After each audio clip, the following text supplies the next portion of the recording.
Welcome. My name's Christian Beckett. I'm Charlie.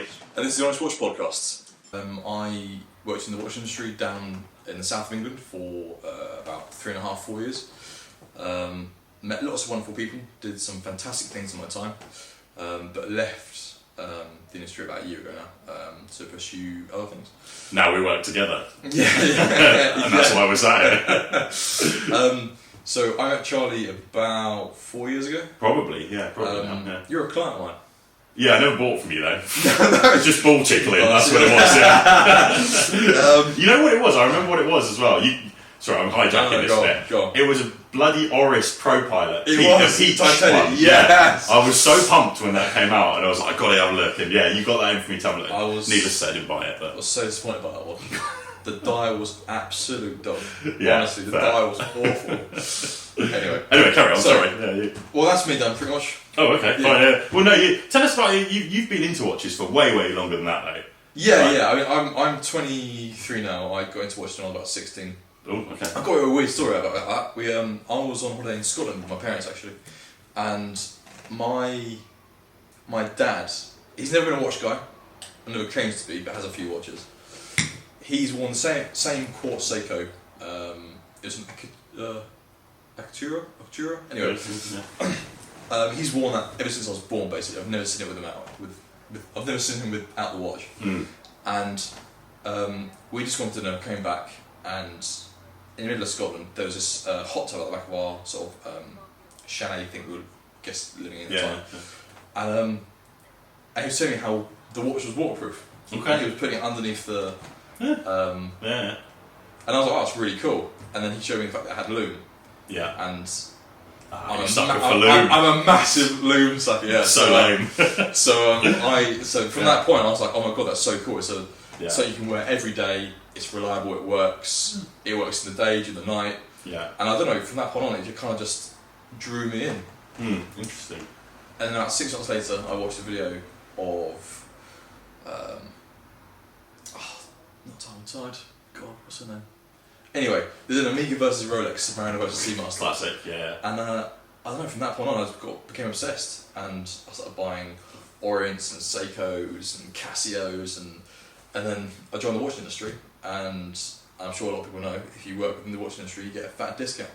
And that's where I bought my first watch. I bought Black 58 Blue when it first came out. Oh, cool! I didn't realise it was a Tudor. Nice. Yeah, it's the very first proper watch. Nice. That's a good place to start. Swiss watch. Yeah.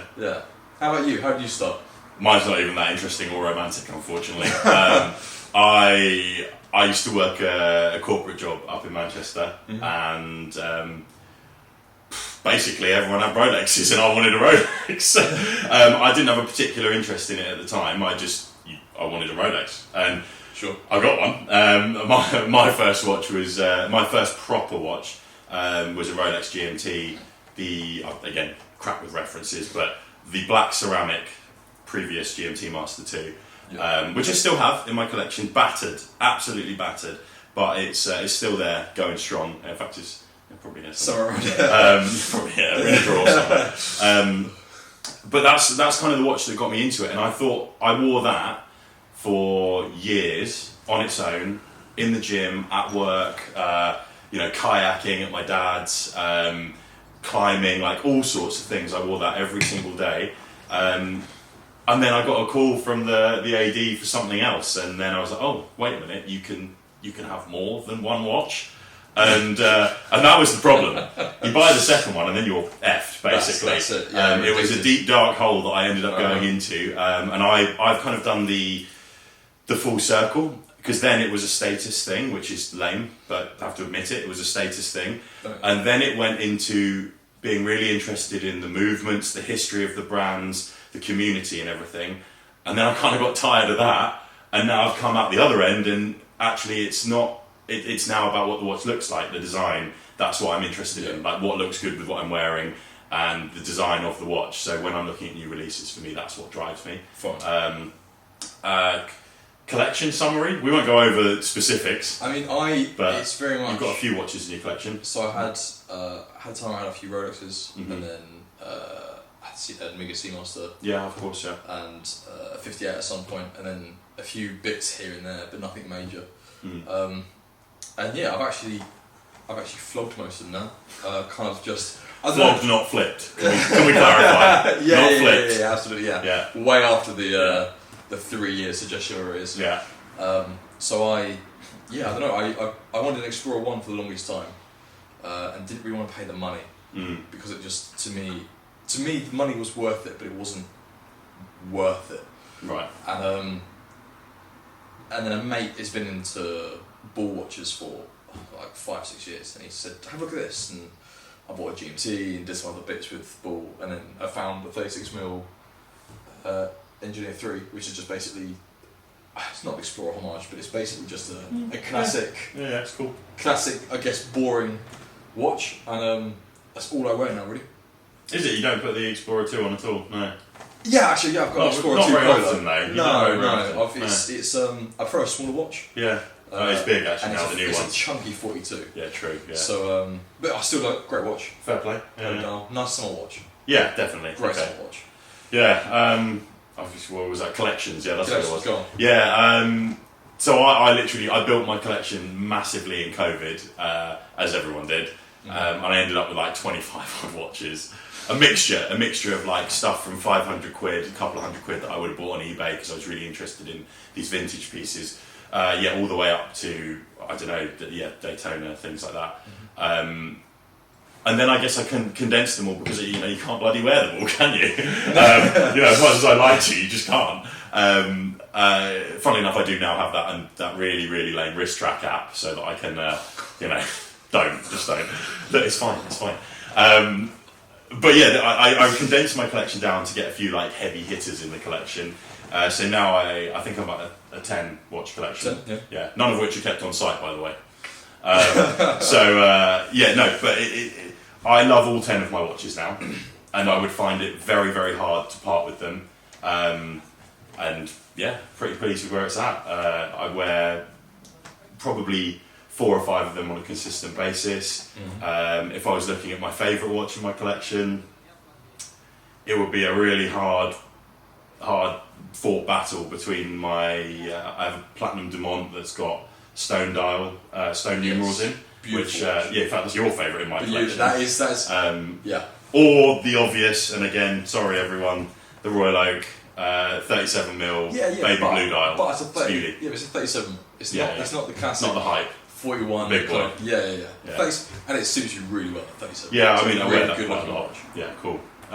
Okay, well, I guess that's us. So Beautiful. We'll get into the chat. We thought we'd give this a crack because in the industry at the minute we feel like there's a lot of people blowing a lot of smoke up a lot of people's arses, and I don't know about you, Christian, but as like a collector of 8-9 years or so now, it's pretty challenging to find content that you can actually fully trust. It's hard, especially when I know you don't listen to or watch a lot of YouTube. I do. You listen to more podcasts, and yes, fair enough. A lot of people out there are, not taking payments, but they're taking watches or they're taking different forms of payment. And like I get it. It's good content, but I'd rather hear an honest opinion rather than a brand's opinion. Well, we're going to give it a go anyway. So yeah, let us know what you think. We'll start with a wrist check, I guess, because this is what everyone seems to do. Yeah. 100%. So what have you got on today? I am wearing a 36mm Ball Engineer Marble Light 3. Nice. Different strap? Yes, on a cheap leather from somewhere, probably Amazon somewhere. Cool. But yeah, it's nice. Nice. You? I have pulled out my Daytona today, if I'm honest. I haven't had it for very long. Literally been a week or so, hasn't it? A week. But I'll tell you what, it was a hard 5 or 6 years grafting to try and get hold of one. This is the new reference. Don't know references very well, but the new reference Panda Daytona.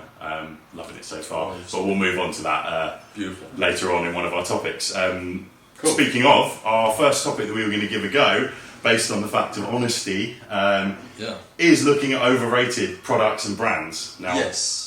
We're going to try not to piss anyone off, but we're going to be honest. We both don't necessarily know what each other's responses are going to be, so we'll give it a start. Will you pick a brand first? So, I'll go first if it's easier. Yeah, go first. Yeah. Go first. So, I like Shoe Underdog. I think they are I think they're interesting, but that's it. There's nothing else to them. They use a particularly cheap movement in a cheap watch, and yes, they're UK designed, but everything else is China, and I'm not that impressed by. I understand they're still cheap. I understand they're still like £500-600, but the movement's like 30 quid, and it's just not. Have you put one on your wrist before? Yes, Yeah, I've tried them okay. many a time. Right, okay. Yeah. I mean, I love the. God, what was his name? Richard, Yeah. lovely guy. Yeah. Genuinely one of the nicest men I've ever met in my life. Sure, yeah. But Not a fan. not a fan. Okay. I'm not a fan of the chronograph. Okay, fine. I'm And only a fan of the field watch. field watch. Yeah, that's not too dissimilar from that, actually, to be Yeah, fair. I mean, I'm more of a field Yeah. watch guy rather than. I just feel like the chronograph, the ST 1901 movement inside, Yeah, the seagull Chinese. Yeah. I just.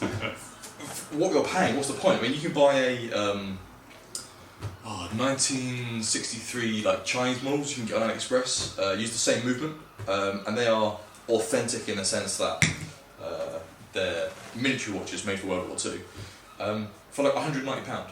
Okay. Why is there an extra 300 quid on, 400 quid on, Yeah. when it doesn't need to be? Okay, fair enough. Which one would you buy if you had to buy one? What, the... The Studio Underdogs. Which ones? Kind of got. If I was forced If you had to, yeah. to... Which one are you going for? I was at a Red Bar event about 2 years ago, and Richard came along. Yeah, Richard came along with a prototype at the time with it was the salmon dial, Oh yeah, that's cool actually. and it's yeah. the new one that came out Yeah. 6 months ago. It was. Okay. So I got the first peek at that, and that was the only Studio Underdog I put on and thought that's really nice. Okay, cool. Yeah, fair enough. And you know what? I thought we were going to disagree on things today, and I think we might from my eyes, from my thoughts. But I actually agree with you on that one. I'm not the biggest fan. I've been whipped up by that hype a few times on Studio Underdog. To be fair, like you do get it. They do a bloody good job of marketing, Yeah, 100%. and I'm sat there on Instagram going, I can't wait till they launch. But then I've never taken the plunge on one, partially because of having tried them on and kind of been a little bit underwhelmed. But look, I get where they sit in the market, but I'm not going to disagree with you. Overrated, 100%. My one, I guess. Go on. Yeah. Well, look, unfortunately, it's going to sound like Far we're away. bashing British brands here, but it is quite topical as well, given the launch of some new watches. I'm going to go with Christopher Ward. Okay. I don't know, you're not going to like it, but I think...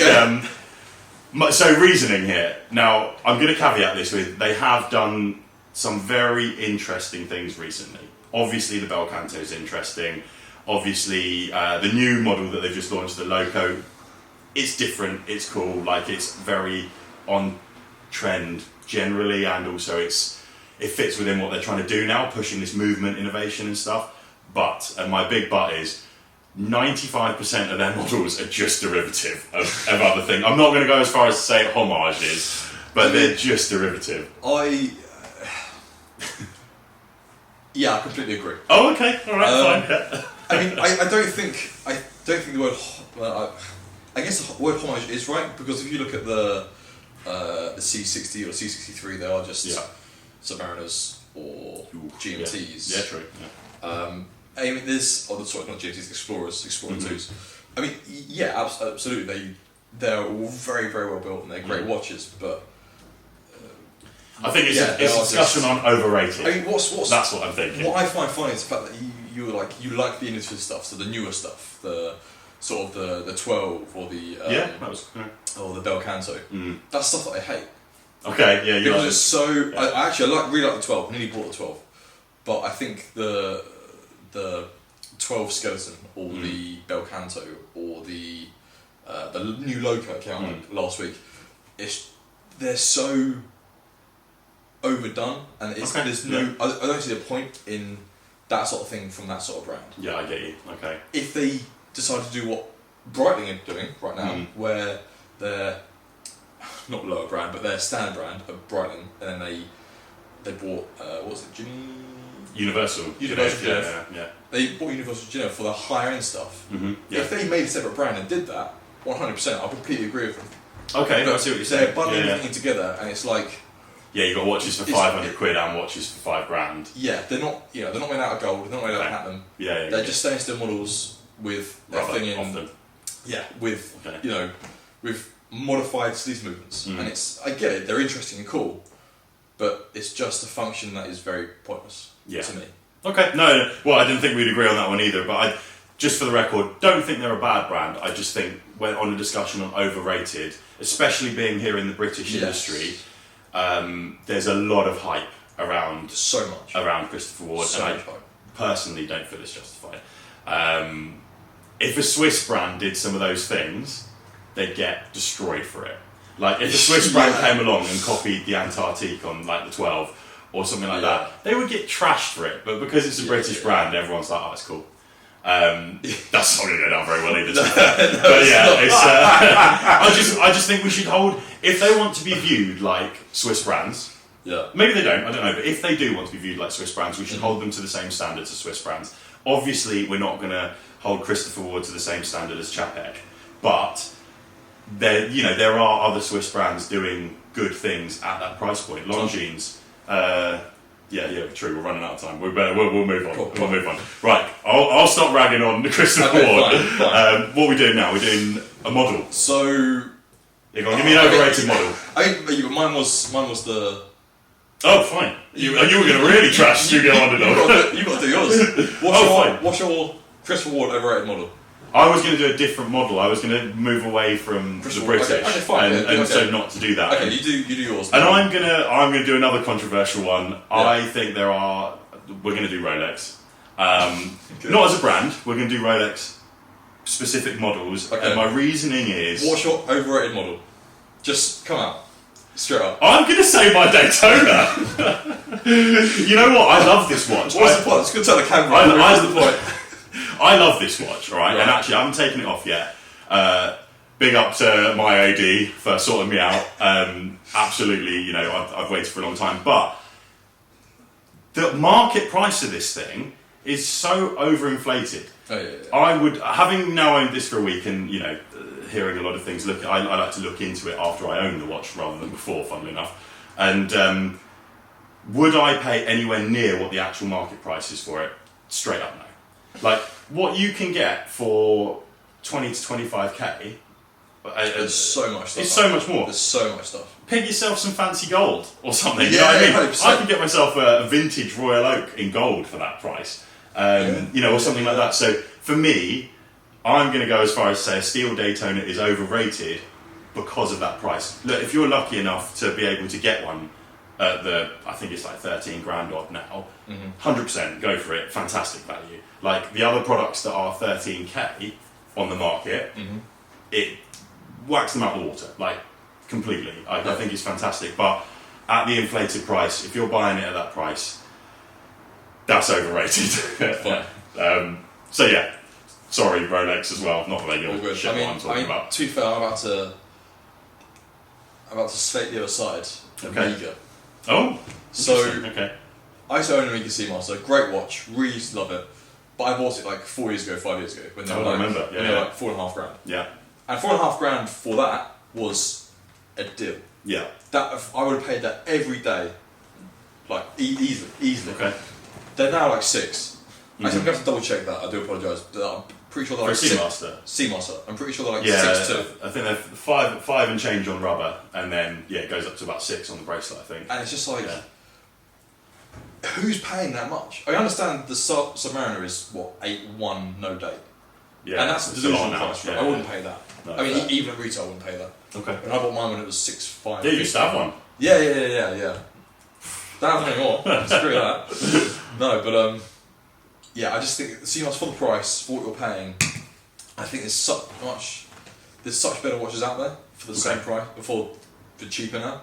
I mean, look at I know the Back 58's been around forever, and it's a great watch because it is a great watch, but I mean, the new one that just came out, the fully red dial with the burgundy with the Jubilee and the T fit clasp and the Metas certified movement now in a 58 case. Yeah. For like 300 quid more or whatever it was than a regular 58. Yeah. Why would you not buy that? Yeah, true. No, I think it's fantastic value package. Yeah. Give it a year and a half, or maybe 2 years. They'll probably have that in black. True. Yeah. Or blue. And that would just wipe the market. Yeah, fair point. Everyone will buy that over the Seamaster or a Submariner, personally. Alright, okay, fair enough. So the Seamaster overrated. Yeah, 100%. Okay, fair play. I mean, let's quickly, where we're at. Yeah, no, we're good. We got 10 minutes or so on this. Fine. So I was going to say, should we do something positive to finish off? That's what I was thinking. All right. Fine. So, I'm going to turn a bad into a good. Interesting. Okay. So, Bremont last year were smoking crack. Lightly put, yeah. I don't know what they're doing. I understand that a new CEO came in and they had to bring in some different models. Oh, you're talking the full rebrand here? Yeah, one. I understand why they did it. Yeah. But I think it was just such a bad move at the time. But people have clearly forgotten, and that's a good thing, I guess, for them. But they've gotten better, especially since Watches and Wonders this year. Mm-hmm. So they released what's it called? The altitude chronograph. Oh, so yeah, they have cool. this in regular and the GMT. Yeah, I like that. It's so much more Bremont Mm-hmm. than the models they brought out last year. Yeah, yeah. I mean, compared to the Nova, what it was called? There was a Nova Terra Nova, and the something like that. and the divers they brought out, Supermarine with 369. They really. I know they were bad. They really weren't hitting right. The bloody Supermarine with the 369 was a shocker. I mean, it was nice-ish on the bracelet, but I wouldn't have bought it for like, what was it, 4-2? Yeah, it's quite a bit, yeah. Okay, interesting. What do you think of? Did you see first the jump hours that they launched this year, or not? So I thought it was a bit. It's a rogue move. Yeah, it's very. I don't know if they're trying to go more Cartier and go a bit more. Bremont morphing into Cartier. That's a mess. That's a mess that I'm here for. Interesting, yeah. I think it's good if they made it smaller and it's big, yeah. made it into a lot more dressy. Yeah, okay. Than it already is. Don't know how they do that. I guess a case shape change. Yeah. Okay. But I'm not really bothered. It wasn't.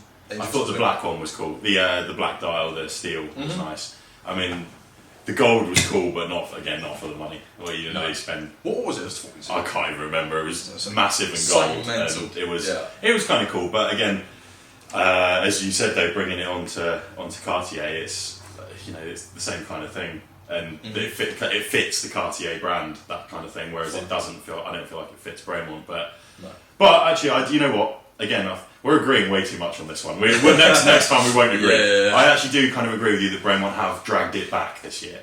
Yes. To a better place. Absolutely. I think it was in a shocking place. So I guess, shall I do a please. time? I do. Yeah, I've got a little bit of time for a positive one. Yeah. I think after Watches and Wonders, I think I will go with Cartier. I know it's a bit of a boring one. I'm a bit of a sucker for Cartiers. Yeah. I say only. I have two, and a Tank Louis and a Dumont. Mm-hmm. The Dumont is fantastic for me. I love that they iterate on it every single year. They bring out new variations, and it fits in all different sizes very well. It's so beautifully thin. Yeah, fine. The movement begs. It needs more. It's not a watch person's watch. If we're being honest, it's either got one of those. I don't want to say it's a cheapy movement, it's a Piaget-based movement, but it's the crappy little manual wine that they put in the cheap stuff all the way to the expensive stuff. Yeah. Or it's got a quartz movement in. Again, not a snob against quartz, but depends on the money you're paying. Depends what quartz. Yeah, well, I know that, yeah. But I think Cartier did some good things this year. I'm not the biggest fan of the jump hours that came out. I don't think they're nice looking watches, the Cartier ones. But I get it. Historic relevance. They were always going to redo it. If I had to pick one, yellow gold. Every time for that one. But look, let's face it, they're very industrial, brutalist watches, and it's a very specific look. And for me, I prefer the kind of fancier Cartiers. But I think they've done a great job this year. Yeah. And I think they always do. I'm being silly, really. I think they have such a wide variety of releases, every single Watches and Wonders. And it's just exciting to see what they come out with every time. And the limited Dumonts they do every single year. Was it this year they did the black? I can't remember what it's called, the lacquer one. Yeah. They've redone something on that this year. I think they put the lacquer on the skeleton watch this year. So that was 2 years ago, but they've just not been around very much. Love that watch so much. Yeah, really, really nice. Fantastic looking watch. Value for money in the range. It's the cheapest manual wind movement watch that you can get in the Cartier range. Yeah. I think it comes in about 5'8", and all of the others are quartz movements at that price point. So for me, it's I agree with you there. If you can get hold of one of those, I don't think there's too many of them around at the minute, but definitely worth a go. Okay. Well, thank you for watching. That's it for now. We really appreciate you giving us 25 minutes of your time. You're not getting that back, so glad you spent it with us. Obviously, this is the first time we've done this, so we would really appreciate any feedback. We want people to disagree with us as well, so please get in the comments. Yeah. Let us know what you think. I'm sure we're going to get some heat for Rolex talk, Christopher Ward talk. It genuinely wasn't clickbait. It's all genuine opinion. We want to hear it back. We want some serious screaming in the comments. That's what we want. We want some serious screaming. But thank you very much, and we hope to see you again. So goodbye from us, I guess. Lovely. See you next time. Cheers.